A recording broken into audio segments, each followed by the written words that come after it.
టీవీకి స్వాగతం. వైభవంగా శ్రీరామనవమి బ్రహ్మోత్సవాలు.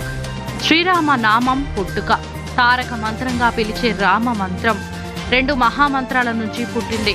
ఓం నమో నారాయణాయ అనే అష్టాక్షరి మంత్రంలో రా అనే అక్షరం జీవాక్షరం, అలాగే ఓం నమః శివాయ అనే పంచాక్షరి మంత్రంలో మా అనేది జీవాక్షరం. అంటే ఈ 2 మంత్రాలలో జీవాక్షరాలు తొలగిస్తే అర్థం ఉండదు.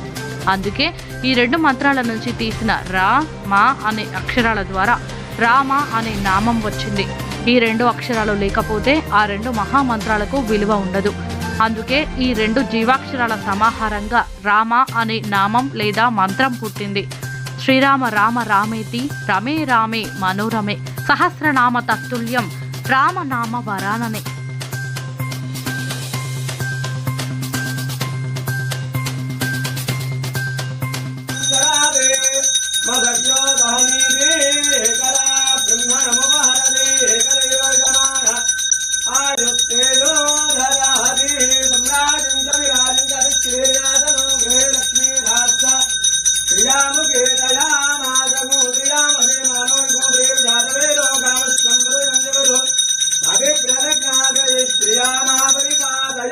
मंगल महानीराजन समर्पयामि। वनदुर्गा भवानी माता की जय।